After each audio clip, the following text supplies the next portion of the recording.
Direct Connection is made by MPT to serve all of our diverse communities and is made possible by the generous support of our members. Thank you. Live from Maryland Public Television, this is Direct Connection with Jeff Salkin. Good evening. Welcome to your Direct Connection. Coming up tonight, changing the model for treating behavioral health issues. But first tonight, a clear-eyed view of the squeegee kids problem. Joining us is Tisha Edwards, head of the Mayor's Office of Children and Family Success.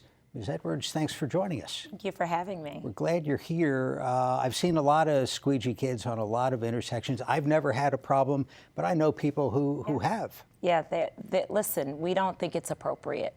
And we don't want young people to be in that situation where they have to be on the corners asking for money. We don't think it's good for them, and we don't think it's good for the motorists. And so it's a lose-lose right now. And so we really need to put in some work to change that. You work downtown. Any personal experience with this? Of course. I mean, I'm on that President Street thoroughfare every single day, and it's not something that, as I said, is appropriate. It doesn't make me feel good. It really hurts me. It has like an emotional kind of trigger for me to see young people in that position. And I have had young people who are very respectful, and when I say no, because I don't fund the squeegee kids.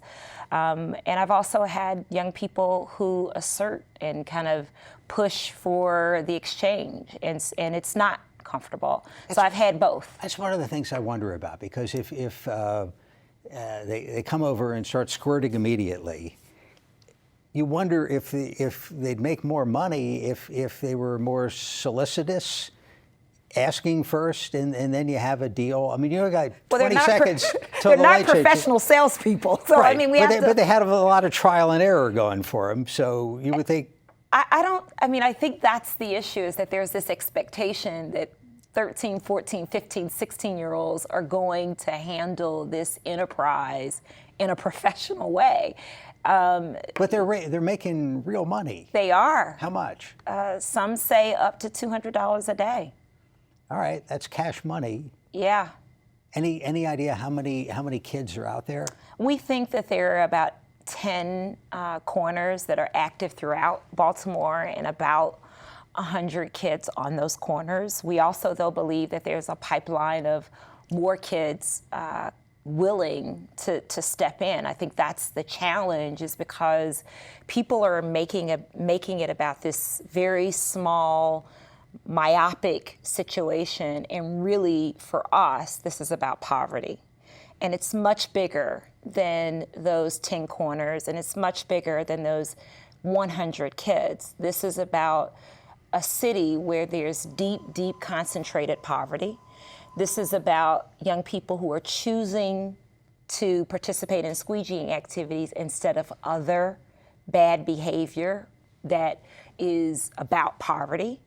And so it's hard because the conversation is very narrow, and I think really we should be having a larger conversation about how did the kids get here and what went wrong that's creating this dynamic. You have a new plan, Squeegee Kids Alternative Plan. If you get what you want, what would change? I would love in several years, because it's not going to happen overnight, to completely eradicate squeegeeing in Baltimore. This has been going on at least since the 1980s. So this is not new. It's growing, but it's not new. And we failed at addressing this issue year after year after year because we're not taking a more holistic approach to the why. Everybody's obsessing about the what, and we're not talking enough about the why. And until we deal with the root cause issues, we're going to continue to struggle with this. Your plan, you're looking for about $1 million. I am. Where would you get it, and where would it go? So I think it's going to take some fundraising and resources from multiple sources. The mayor has already committed about $250,000 to get us off the ground and operating now. But we are going to need others to join in the conversation. So the philanthropic community, the business community, especially the business community, since they consider this to be a big priority for the downtown corridor. So hopefully they will be big contributors to solving the problem, since they see this as a big issue for the community. That sounds a little like a threat. We're to the same degree squeegee kids come over and start spraying stuff and demand money. The city's not going to fix this unless the business community antes up. That's not what I said. Okay. What you asked me, how would we raise the dollars? And I said it's going to take a community of individuals. The city has to be a part of it.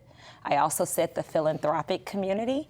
And absolutely, we hope that the business community will be partners in this, because this is an issue that impacts them and their employees and the quality of life and those kinds of issues. So we want them to be helpful in the solution. So they've helped to identify the problem. So we need them to be a part of the solution. Remind our viewers, you can give us a call. We'll have the number up on the screen. You can also email your questions. Email address livequestions@mpt.org. Could the police just stop it?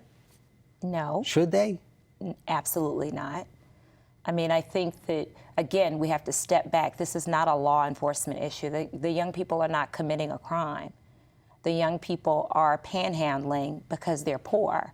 And I think that we have to, again, why aren't we talking about this for all panhandlers in Baltimore? Why is it the conversation targeted around a very specific group of people? And we need to be honest about that. And again, we can't criminalize poverty. That's not the right thing to do. And again, it pushes us to the what instead of the why. And so the response is not a police response. We want the police to make sure people are safe, both the young people and the motorist. And we believe that it's an unsafe environment for both.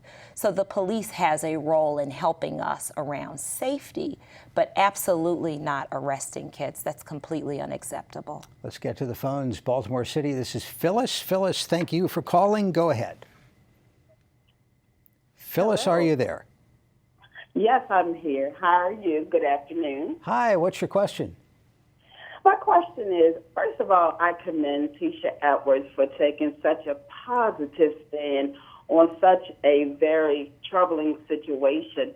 And I say it's troubling because it's poverty and young people trying to get their basic needs met. So I commend her because that's a courageous act to do. And I want to know, what can we do as a community of educators? Because I'm in Baltimore City Public School, and I see it firsthand how these young people just want to thrive. So I want to know what we can do personally as educators to stand behind her in this question. endeavor. Phyllis, thank you very much. So what I'm hoping the school system will do, and we've been in communications with the school system, is really to help us stop the pipeline of young people leaving school and choosing to panhandle instead of go to school every day. That cuts off their options, and ultimately it's going to be a bigger problem for the Baltimore community. And so we're partnering with the school system to make sure that all of these young people who are chronically absent, who are failing, who are disengaged, and that is the profile of many of these young people that are on these corners, that the school system leans in and provides them in-school support so that hopefully we can stop the pipeline of youth panhandlers.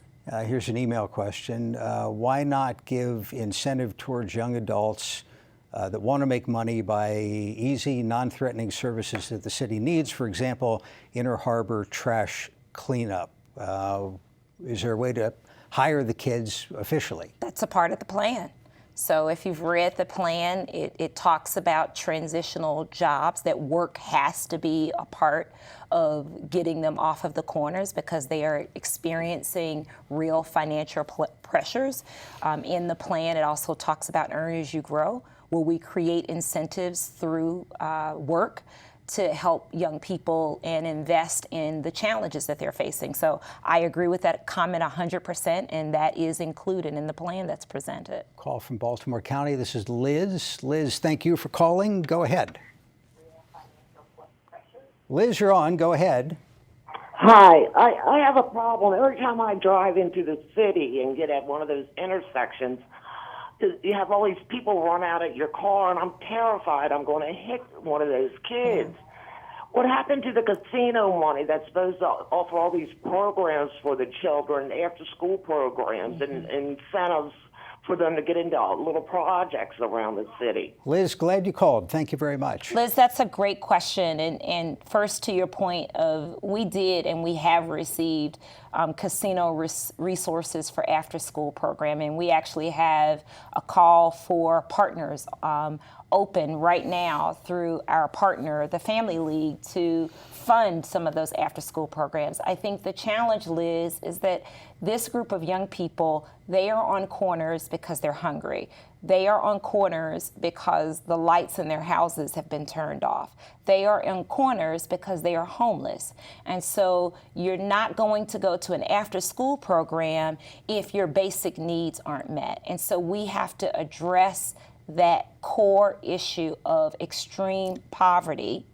And part of the plan that we've presented is giving young people the opportunity to begin to work, to remove the barriers to work. Many of these young people don't have identification because they're unaccompanied minors, so they've been abandoned by their family. And so you can't get a job without a Social Security card. You can't get a job without a Maryland state ID. So although they have a desire to work, and to them, this is work.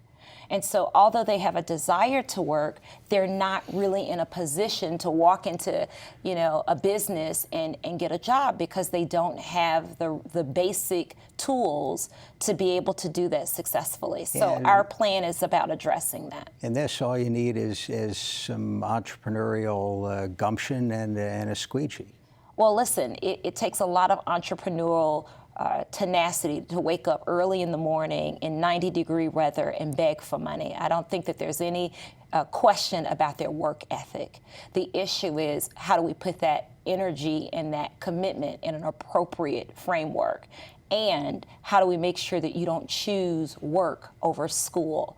Because ultimately, if you're in any job as a teenager and not going to school, I'm going to see you on the other end of this story because you don't have the skills for 21st century employment, and you're not going to ever be able to make a living wage. Okay, let's end with this. The police department says they've started coding complaints related to squeegee activities, and they've gotten 1,200. I don't know what the time period is, but what do you want city residents to do, visitors to the city, when they run into an intersection that's active with this? Right. So we are instituting a 311 service, which is anytime you have a problem with a city service, you need your trash taken out, there's something that you need to report and that you want the city to provide a response, the most appropriate mechanism is through 311, not 911, because law enforcement is not the appropriate response for this issue. So we are launching a 311 service where motorists can call and they can tell us what they're seeing and what they're experiencing, and then we will deploy staff to that corner to respond to that issue. And if somebody wants to be helpful with your alternative plan, where do they read more about it? How do they get in touch? So we need a lot of help, and we want partners in this. And so they can go to our website, www.BeMoreChildren.com. Very good. Tisha Edwards is head of the Office of Children and Family Services. Thanks for being here. Thank you for having me. We appreciate it. We'll be back with our health segment, new services taking aim at anxiety and depression. Got an unused vehicle going nowhere? Donate it to the one place that can take you any place. Visit mpt.org/vehicles and support the programs you love on MPT. The MPT app puts our programs right at your fingertips, so you can choose when to watch, what to watch, wherever you want to watch it. Download it now. A grew up in a small American farming town, didn't have a lot. I lived with 7 siblings in a single wide trailer. I just felt like, why couldn't life be better for me? I remember to this day, I turned on the TV and saw Les Mis on great performances. The music was so powerful. I believed that I can do that. It truly inspired me. Today I have a full-time career, but I also have a dream, to sing in a prestigious opera company. It takes work, time, dedication. Sharing my love for music with people gives me joy. PBS helped me think anything's possible. Now I really know what I want in life, and that's singing. PBS gave me the confidence to take a chance in myself. This is a box that showed you a world beyond your own. It was just a box, but the world has changed, and so have we. And now the box can be almost any size or shape. And you decide what you want to explore. Anytime, any place. Break out of the box with PBS.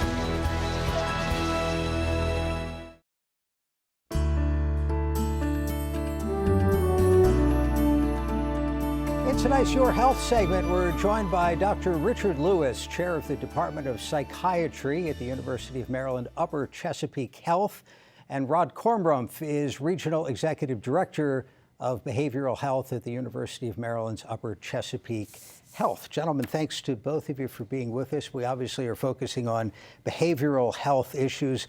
What are the big picture trends, Doctor? Are we seeing more complaints, more issues? What would you say? I think for us in the business, we've always known how common these conditions are, but I think it has come to the forefront more with the things that are difficult to ignore in the general population, the opioid overdoses, the suicide rates. So we have always known that these conditions are very, very common, but I think the general population is catching up with that. Becoming more mainstream, less of a stigma. What do you see? I think certainly gathering more attention and receiving more of a coordinated effort from our hospitals, from our systems, from our states and the federal government, for sure. I think too, our consumers are demanding more. It used to be we siloed people by a diagnosis. And I think consumers are much better educated. Some of that's social media, some of that's the internet. And I think that folks are saying, yeah, I have COPD, I have cancer, but I also have depression, I also have anxiety, I have chronic pain, and I have addiction issues. And I think that has shifted dramatically in the last 5 to 10 years, where people are more apt to talk about not just the physical issue, but also the behavioral health issue. What shifted in how the medical profession, the healthcare establishment is dealing with it? I think that is, we are on the precipice of dramatic shifts. For us at Upper Chesapeake, we've done a number of things in the last few years to try to go much further upstream. So primary care offices, there are numbers that suggest that 70% of people with behavioral health issues come from a primary care office. And so we're embedding behavioral health providers in that primary care office so that you can get sort of a one-stop shop for your physical needs and your behavioral health needs. And that is a trend that is starting to percolate across the country. I think too that trying to get folks before they get worse, before they have to go to an emergency room, can we do something to keep people healthier in the community and not wait for them to get sick? Obvious benefit to the patient if you can do that, but also to the health facility itself. Well, sure.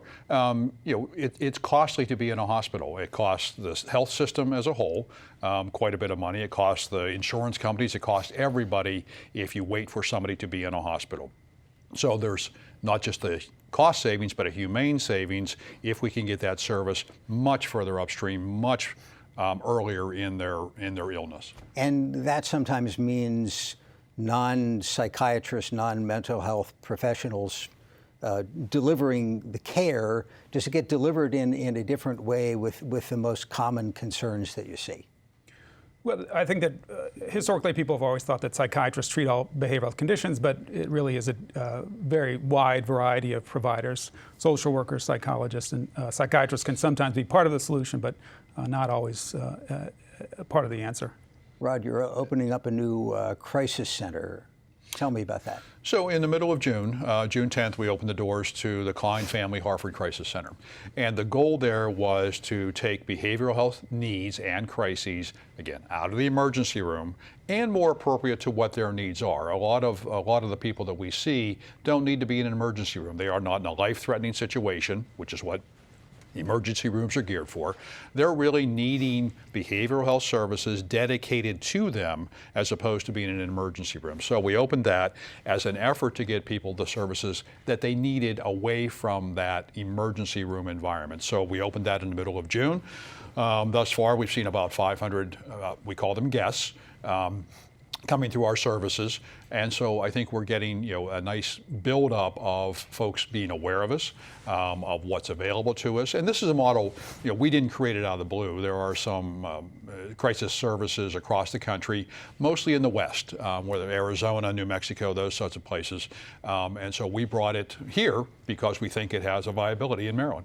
The state is gone through a big change in the way hospitals and other big health facilities are compensated, payment moving to more of a capitation model or payment based on the health of the whole community.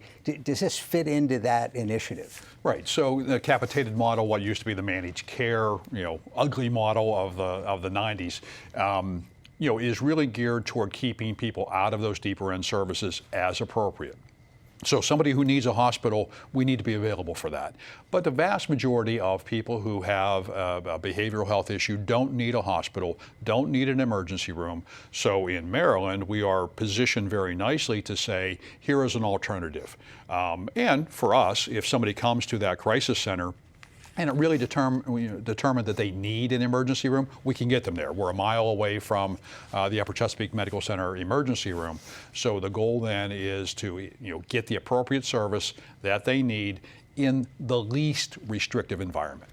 Does this change how patients and their families think about how to deal with an issue that's beginning to crop up for somebody? How proactive and where do you turn? I think that because the stigma has declined and that people are more educated, that I think that families are more apt to pursue treatment and people are more proactive. What we've hoped from the Crisis Center is to really give people that single point of entry, that even if you don't know what's going on, you can call us or come walk in. And we can help you sort out what the next step is. Now, from a patient standpoint, maybe it means there's a little bit more confusion about where to go. Primary care, crisis center, ER, or what? Well, I would say that there has always been confusion about where to go if you have a behavioral health issue. You can look online and you'll get a county telephone number, this provider, that provider. And what we were trying to do and continue to try to do is to create a one-stop funnel for that information. So in October, in a partnership with Harford County, we created 1-800-NEXT-STEP. So that's a call center that 24/7 answered by a behavioral health professional that a call can come in and they will work with that individual to figure out what's the next most appropriate stop. It could be an appointment the next day. It could be the crisis center. It could be the emergency room. But really to give folks an easy access to the system that they didn't have 6 months ago. You mentioned the opioid crisis. What are you seeing, just anecdotally? I mean, the statewide numbers, things have been getting worse and worse and worse, and maybe have plateaued or even gotten a little better this year. Well, I'll turn to Dr. Lewis since he's the clinical expert, but the reality is we've always had drug issues, right? We've had a number of them, whether it's heroin, cocaine, methamphetamine, you name it, opioids, and now the variations off of opioids that add fentanyl that really kills people has changed dramatically.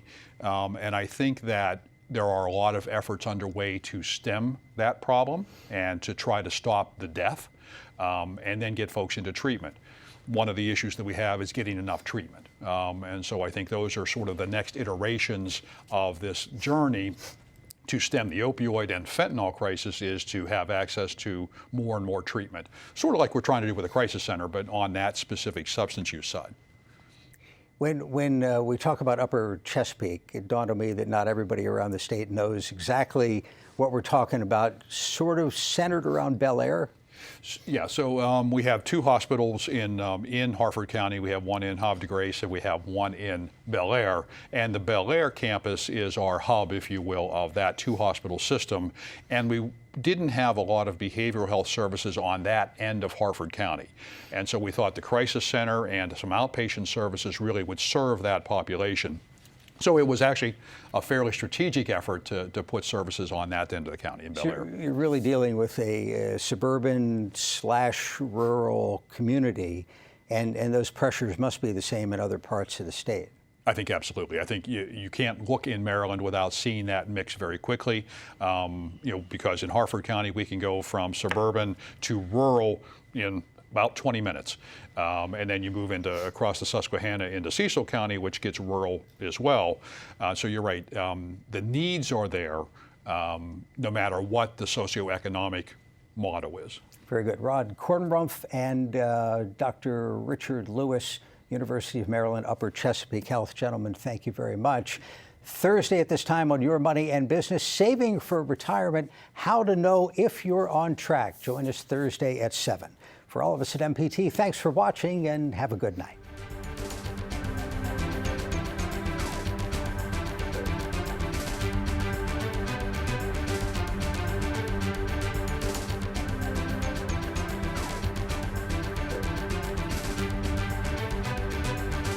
Your health segments are a co-production of Maryland Public Television and the University of Maryland Medical System.